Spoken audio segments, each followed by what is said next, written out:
Happy New Year to all the people watching this video. We welcome you all to 2024. For today's video, we have with us a very special guest. We have with us Aditi Haldar, who has recently topped the RBI Grade B level exam, and I believe she will be joining her post sometime very soon. I'm going to begin by thanking Aditi for taking time out of her very busy schedule to come and provide this interview for my channel. So thank you, Aditi, for taking time out. Thank you so much for having me in the first place. It's kind of a privilege that you're calling me now. So thank you for that. It's my pleasure. So the first thing that I would like to do is to congratulate you for this wonderful achievement that you have unlocked at such a young age. So let us begin by an overview of what you have done and of the exam that you took in order to qualify for this particular post. So let me give you a little background. Most of the students or people who are watching my channel, they come from the humanities background, right?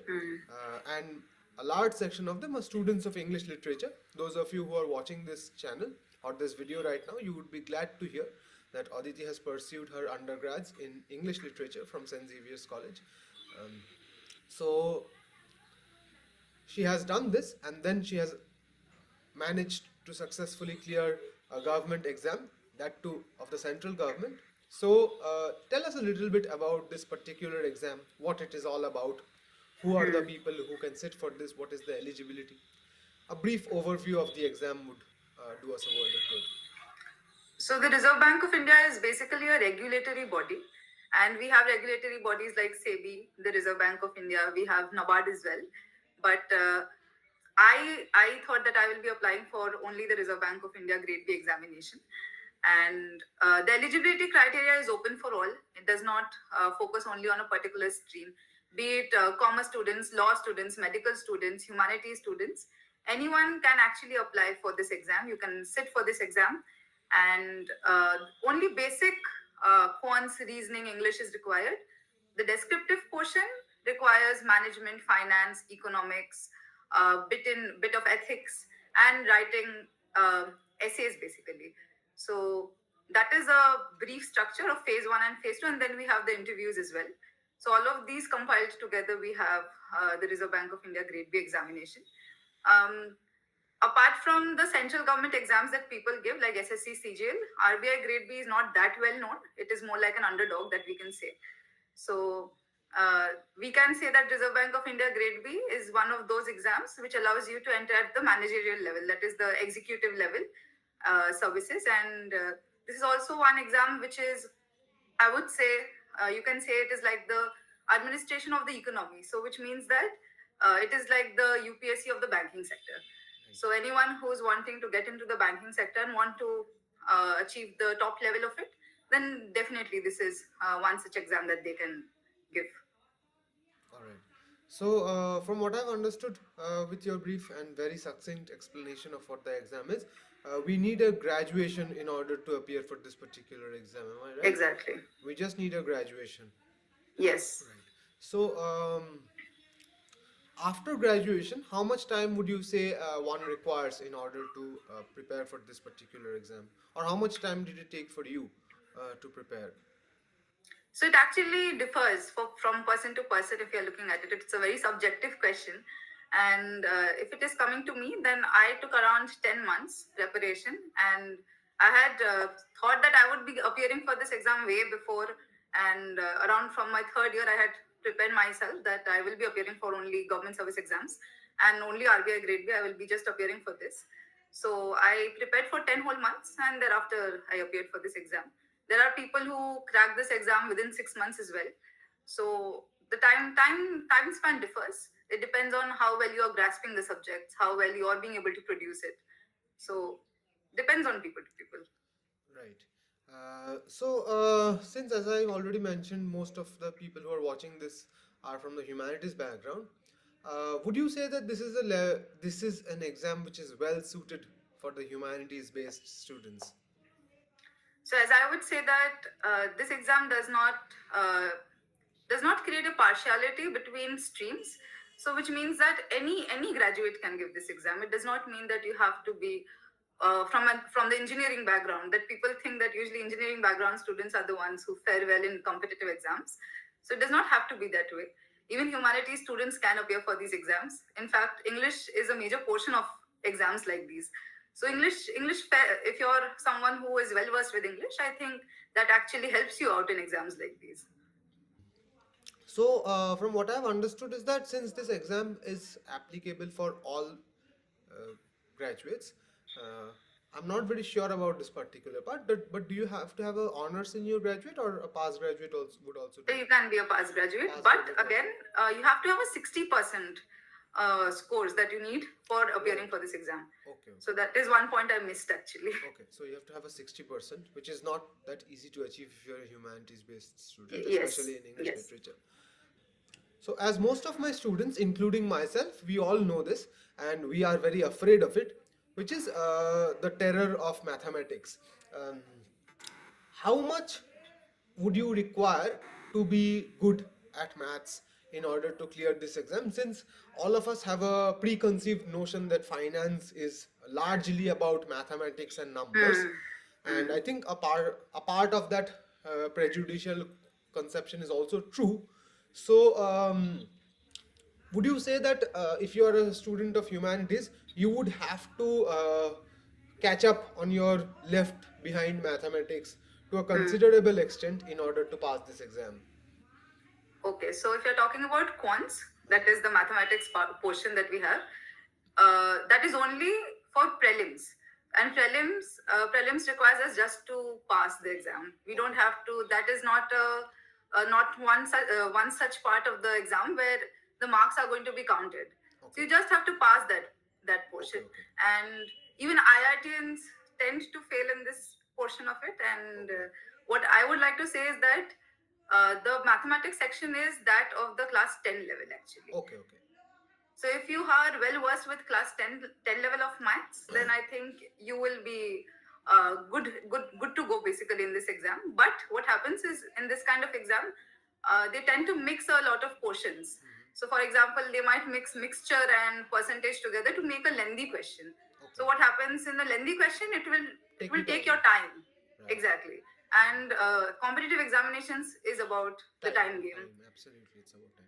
So what happens is even IITians, they are not able to do questions more than 10 questions actually. Out of? So even out of we have 30 questions there.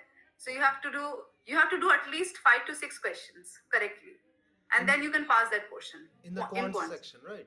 Yes, in the quant section. Okay. So you have to only 5 to 6 questions. If you are doing it accurately and correctly, you've sailed through. Okay. And maximum IITians also do maximum of 10 questions. That's the max any person can do it within that given time frame. Okay. So even if you're doing 5 to 6 of them, doing it accurately, you're doing it well. After the prelims phase, you don't have quants. So class 10 level of quants, if you're doing it really well, you're well to go for this exam. It's good to hear, because and it's also very relieving, because 5-6 maths, I think people can handle. Yes. And one more thing that I wanted to ask here is that, are the question papers for this particular exam available on the internet? No. They're not, right? Because this is a online based examination, so it is completely memory based, which is why the problem arises. Because if you are looking at UPSC for that exam, like for that matter of fact, then UPSC papers are available because you will get the past year papers. But here, all of this is memory based, which means that understanding the type of questions become difficult. Right. So you will not be able to understand what kind of quants level question is coming. You will only be able to understand it through experiential knowledge. So if you have gone for the exam, you've sat for the exam, that is how you get to know that there are 5-6 types of questions that are being mixed together to come up with a particular question. Was this your first attempt? Yes, it was my first attempt. Okay, that's great to hear. So you say you have been preparing for the past 10 months or so. Would you like to share your experience of the preparation? How you prepared? What all things you kept in mind? How you managed your time? Whether you studied alone or through an institution? Anything that you want to share? So first is I would like to talk about the mental preparation that goes behind before you're actually appearing for any examination of this level. So I was mentally prepared throughout my graduation. I wanted that I will not go in the field of academics, and I wanted to take the competitive route. So in that route, I mentally prepared myself that I am just going to ready myself for RBI Grade B. And thereafter, when I started my journey, I devoted only 2 months, around 2 months completely to just doing quants and reasoning, because I had left quants quite, I think, around 5 years back. So, which means that I had to hone it up again and started from scratch, picked up RS Agarwal and started doing it all over again. So, that took quite a bit of time. So, that took 2 months of my whole time. And I would do maths 3 hours in the morning, reasoning 3 hours in the evening. That is how I would divide my time. And thereafter, I would start picking up subjects like there was management, there was finance. Sometimes I would do management and finance together. Sometimes I would do finance and economics together, so that my static portion is completed. What happens is we also have a very dynamic section, that is the current affairs. We have government schemes, we have current affairs, which is very extensive. And doing that is actually the major challenge of this exam. And when we are doing this, firstly, I tried completing the static portion of my entire syllabus, started practicing answer writing, although people think that coming from the English background, I will be able to write well. But again, a more structured way of writing. They have certain ways of they require us to write in bullet formats. They expect us to have a lot of examples, lot of inclusion of government schemes in our answers. So understanding the structure and really writing answers, practicing answer writing was also a way to go. And thereafter, again, read a lot of government schemes and read a lot of current affairs, last 4 months of current affairs thoroughly. It is very factual in nature. So we have to know all the facts by detail. So we have to know if it is 15%, 15.1%, or 15.2%. We have to know it the exact number, exact figures. So I had to memorize it a lot, revise it a lot. That is the only way to go about it. Mug up a lot, which is something that did not come easily to me, because we do a lot of creative writing, and mugging up isn't the way to go. But had to do a lot of mugging up in the process. And I wasn't studying alone per se, because it was my father who was sitting with me, and he was constantly helping me make my notes. He was constantly helping me revise my notes. So it was always a question answer session that was going on. There was always someone who was supporting me, motivating me. There was someone who was externally motivating me. I think that was working brilliantly in my favor. And if you're looking at time management, then 6 to 8 hours of study per day, I think that is well suited for any exam. Doing it consistently every single day, no matter what happens, no matter what festivals are coming, weddings are coming, does not matter. 6 to 8 hours of study, like, it's a good enough time to complete the entire syllabus, I think. You've made a very valid point, which is not only applicable for your exam, but also the kind of exams for which the students who are coming for my channel or watching this video, or the type of courses which I teach. The same policy actually applies to all types of courses or all Exactly. types of exams. Mm. You see, the factor is not so much as to how much time you're giving per day, or Mm. but actually whether you're giving it every day or not. Exactly. Consistency and discipline Consistency. is going to overtake Absolutely, any time. absolutely. And I keep on saying this to my students, that you have to read every day. You have to give a significant amount of your time of the Yes. day to preparing for NET or CUET or PhD, Mm. whatever you are preparing for.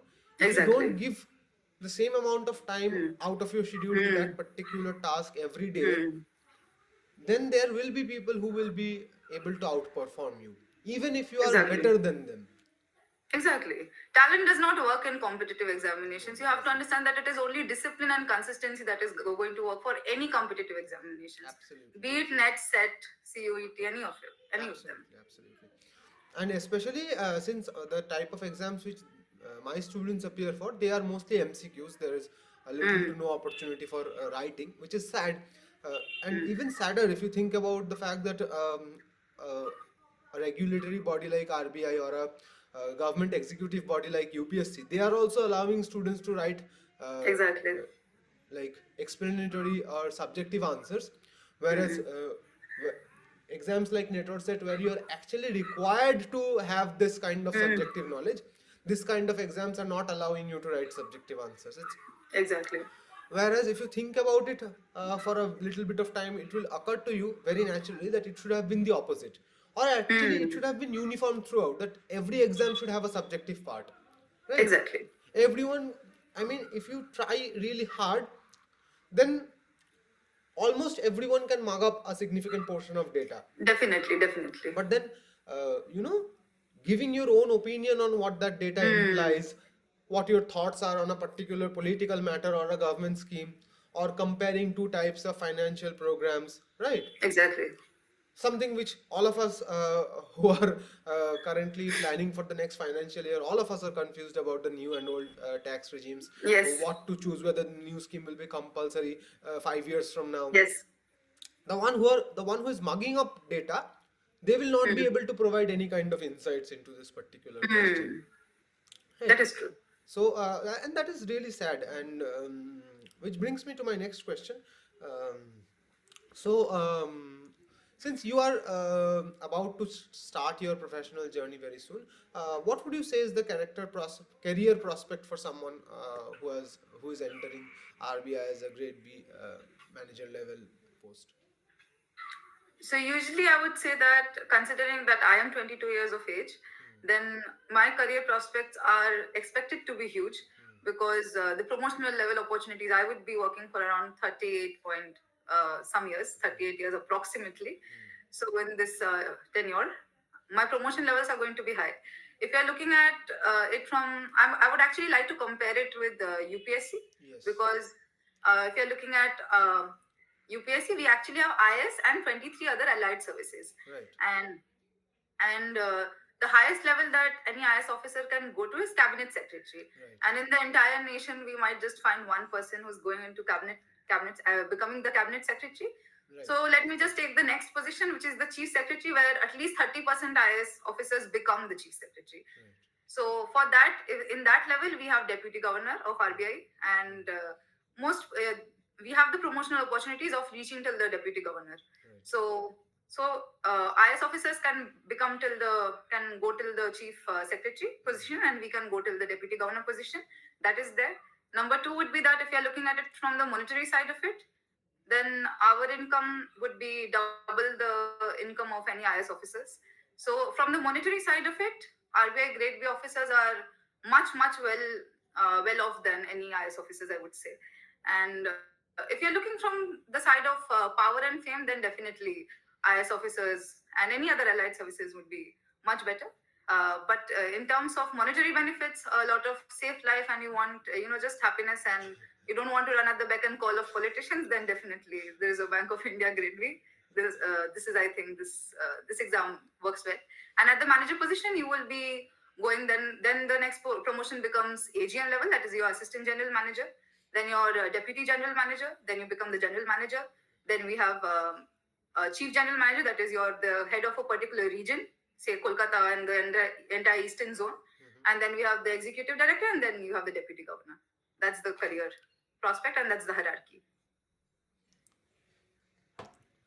Seems that compared to my viewers, I am getting to know a lot more about the RBI. I had absolutely no idea. Um, so, what would you say are the preliminary hurdles that you faced while preparing for this particular exam? What problems were you facing, and how did you deal with them? So if you're looking at hurdles, then definitely coming from the English background, this is an exam which is more finance oriented, management oriented, and it is a exam which is usually considered to be an exam where commerce students will do better. Right. But usually it is the commerce students who, we have the least amount of commerce students here. We have more IITians and engineering graduates in these exams. But what happens is, for me, the primary hurdle was actually doing quants and reasoning, and devoting a fair amount of time for that. So as I said, I gave 2 months to preparation for this exam. And number two would be sources, because as I said, it is an underdog, so you wouldn't get sources really well. So you have to pick through the sources. You have to understand which source is better than the other one, which one is more reliable. So I had taken two courses, and then I had to compare which one is actually applicable for my exam. So that that dilemma was there, and that is how I worked through. So selecting a particular source, sticking through it, and definitely quants and reasoning. And third one I would say is GA, because that's general awareness, which is vast. It is extensive, and it's never ending. There's going to be reports, there's going to be government schemes, there's going to be daily current affairs from everywhere, so you have to know everything by heart. And I think that can be a challenge, I say. Right. So, I'm sure since this, as you mentioned in your previous answers, you had to do a lot of mugging up and memorizing. At times, it must get boring, right? So, Hmm. how would you say that you plan to keep your spirits high throughout the process of this entire journey? So if you're talking about keeping spirits high, I did not actually focus on keeping my spirits high at all. Because again, I don't believe that motivation does the work. Right. You might be motivated 1 day, 2 days, 3 days, but next day it might just go for a dip. So you don't know that. You cannot rely on motivation. The only thing you can rely on is discipline. So the Yes. only thing I've relied on is discipline. There has been days that I did not want to study, and I've woken up, and but I've just chosen to study. That is the only thing. You have to be consistent no matter what. And I did not. I've There have been times where I've broken down, and I felt that I will not be able to complete my syllabus. But that does not mean that I will not study that entire day. But I kept on studying the entire day, the next day also, the next day as well. And I think that is how it went. And I think my family has supported me a lot. And I have a very close knit group of friends. I think they also helped me a lot, and they've supported me throughout this journey. So I think that helped me a lot. So I've had green flags in my life. So that worked in my favor, I can say. Never in my life did I imagine that I would hear an RBI manager say the word green flag. um, but yeah, it is what it is, because people of your age, or in and around your age, who are accustomed to speaking in the way we speak, they are Yes. going to become executives very soon, and if they are not already. So, before I go on to the last question, let me say that in the very little time period that I have known you, I have found you to be absolutely inspirational and groundbreaking in terms of how young you are in achieving this, and especially given the fact that this is the highest level of entry job that you can get at RBI, and all the other things, great Mm. things, everything that you mentioned in your interview. So, I would like you to share one or two words of uh, inspiration, or anything that you would like to say to anyone who is watching this video, or anyone who is preparing for, say, your exam or any other Mhm. exam. Something that you would like to share with everyone, that if you would have heard at your preparatory stage, it would have helped you. Anything that comes to mind. The only thing that actually comes to my mind is that if you're preparing for any exam, no matter what exam it is, please don't drop your weapons before you're going to the war field. Please don't say that I'll not be able to do it. You're the only one. You're the biggest cheerleader for yourself, Absolutely. and you have to keep on telling yourself that you're the one who's going to crack it. So that is going to work, and you have to stay consistent. You have to stay curious about your exam, always willing to learn something. So I think please stay curious, please stay consistent, and like in Mahabharata, Arjun would aim for the eye of the bird, and no distractions. You keep aiming for the eye of the bird, you're going to hit the spot.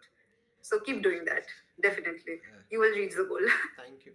And lastly, you say that you had to write a lot of descriptive answers for your main exams. How would you say your background as an English literature major has helped you in that regard? I think being from the English literature background, it actually helped me in three of my phases.